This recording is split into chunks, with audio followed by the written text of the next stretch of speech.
Yo, what's good, YouTube? So in today's video, guys, we're gonna be talking about how the Lakers are absolutely going crazy on the defensive end of the basketball. And on top of that, guys, they're still the number 10 offense in the league as well.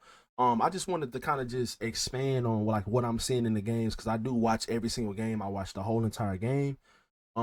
This team is special defensively.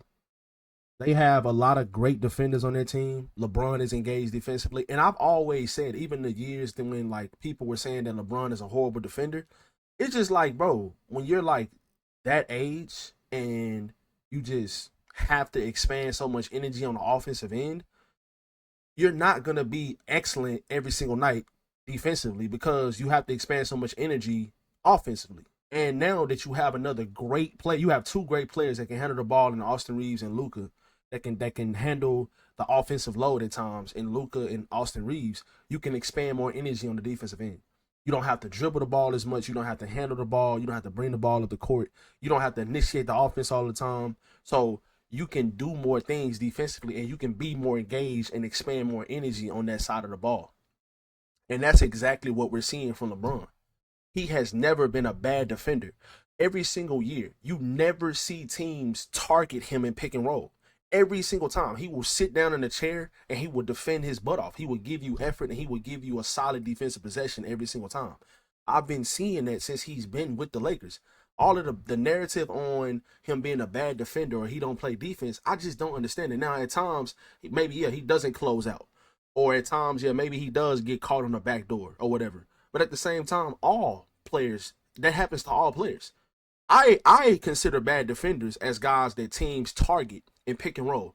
Like for example, when Dalton Connect is on the court, teams go at him. When even at times Luka now that he's been with the Lakers, even though he's played better defensively with the Lakers, I feel like the last couple games, but just in general, last year with the Mavericks, the Celtics were targeting him at pick and rolls. You know, he played pretty good defense at times, but Luka, his reputation, he's known to not be a good defender. That's what I consider bad defenders. When teams and great players, great ball handlers and scorers, when they target you in pick and roll and they're trying to go at you one on one, that's what I consider a bad defender because teams understand you're not a good on ball defender. And LeBron, in my opinion, has always been a great off ball defender as well. Jumping the passing lanes, communicating on defense, playing like that kind of free safety role. LeBron has always been great in that department. So, just in general, the number 2 defense in the league the last 10 games. We have the number 1 defense in the league like the last like 16, 17 games. The number 10 offense in the league right now. So basically the Lakers are the last 10 games, they are a top 10 team in both offense and defense. That is a contending level team. And they have played against good teams as well. We've beaten even with Dallas not having Anthony Davis and stuff like that, they're still a really good team. They're hard to score on. They still have some dogs defensively. They still have Kyrie Irving. You beat the Denver Nuggets. You beat the Minnesota Timberwolves last night, who just basically just beat the Thunder with the same exact team they had last night, even though they did lose Anthony Edwards last night. Anthony Edwards didn't even play in the fourth quarter of the comeback win that they had against the Thunder. Anthony Edwards got into the game in overtime. He didn't even really play in the fourth quarter because Coach Finch, the coach for the Minnesota Timberwolves, he kept the lineup in that was helping them come back.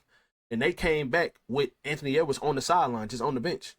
And in overtime, Anthony Edwards came in the game and helped them out. Or I take that back. He helped them out at the end of the fourth quarter. He got a block on Shai Gilgeous-Alexander, and he played in overtime. But most of that fourth quarter, when they came back, Anthony Edwards was out of the game. So that team that you just beat last night, that's the team that just beat the number 1 team in the Western Conference, basically. And you held Naz Reid, one of their best players. You held him to, I believe, 2 or 3 points or something like that, something crazy like that. So just in general, guys, this team is playing phenomenal basketball. LeBron is playing at an MVP level. He's playing at an all NBA All First Team level. I think he should be NBA All First Team. This stat right here is crazy. Over the last 3 games, the Lakers have held opposing starting centers to 22% from the field and 0% from 3. One of them was reigning MVP and one of them was the reigning 6th man of the year. So the MVP was Nikola Jokic and the 6th man of the year was Naz Reid. Naz Reid was he wasn't even effective last night. So just in general, guys, like A team they played 3 times. Naz Reid just was not effective last night. And when you see stuff like that with a team that doesn't have a great defensive center, and I gotta give Jackson Hayes credit. I've been saying this the last couple of videos, but I have to give Jackson Hayes credit because he has played well. He's been more disciplined defensively. He hasn't been playing and fouling a lot, using his hands He's been going up vertical. He's been setting good screens. He's been in the right spot on offense and defense. He's always been an athletic freak. He can catch lobs in his sleep. And Jackson Hayes is a pretty solid free throw shooter as well. When he does get fouled, he'll go to the free throw line. He'll knock down both his free throws. He shoots about a 70% clip from the free throw line. So, but just in general, guys, defensively, man, this team, like the way that they are switching and the way that they're closing out and the way that they're just giving so much effort defensively, this is extremely encouraging to see. Now, I am recording this video the night before, the day of the Clippers game. So they play against the Clippers tonight. They played against the Timberwolves last night. We're probably not going to see LeBron tonight. But we might not, and we're probably not going to see Rui Hachimura because he hurt his knee strain as well. And that's another guy that's been absolutely phenomenal defensively in this stretch where they have been one of the best defensive teams in the league, if not the best. Rui Hachimura has been playing great basketball. And this is just a credit to JJ Redick and his coaching staff. He has this team playing so well on both sides of the ball.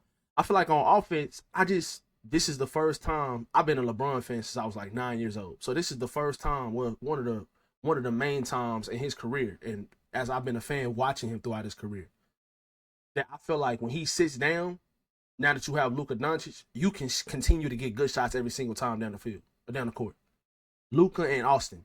Austin and Luka have been great offensively. This team, this trio, this tandem, they do fit well together. They will work and they do work together. They're just three extremely high IQ players. And Jared Vanderbilt always has been amazing defensively. But if he can knock down that corner three at any type of if he can knock down that corner three at any type of average clip, then you just got you another elite 3-and-D player. Now, obviously, he's not an elite shooter, but he is an elite defender. He's a great defender. He's one of the best on-ball defenders in the league. Sometimes I feel like as of late, he's been kind of fouling unnecessarily, and I kind of hope that he stops doing that because he keeps getting in foul trouble. Like in the game against the Nuggets, he got in foul trouble. But some of those fouls wasn't really on him. I don't really mind him playing physical against Jokic the way he was playing.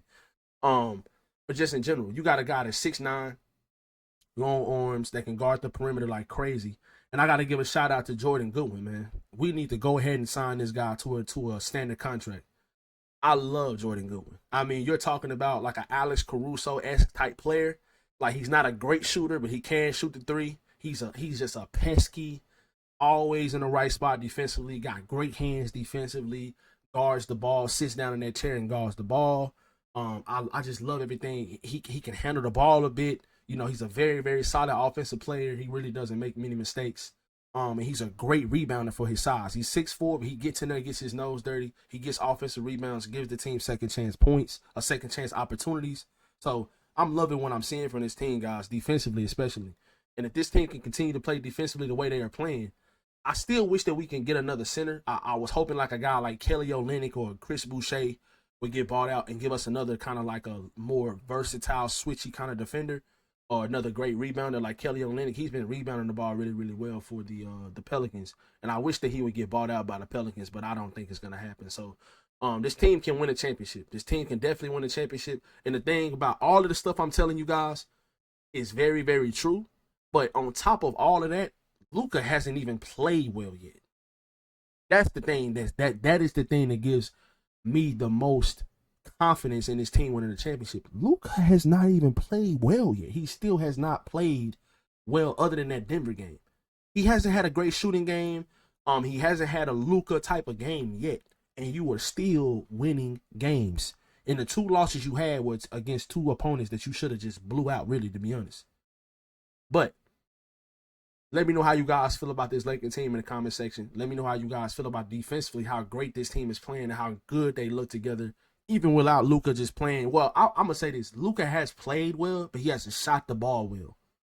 When he starts shooting the ball well, like the Luka Doncic we're accustomed to seeing, dropping 30 a game and stuff like that, this team would be even more scary. But as long as they continue to defend the way they're defending, that is an extremely encouraging sign. And I think this team can win the championship, guys. Let me know how you guys feel about it in the comment section below. Be sure to drop a like and subscribe if you guys are new. And I'll catch you guys in the next one.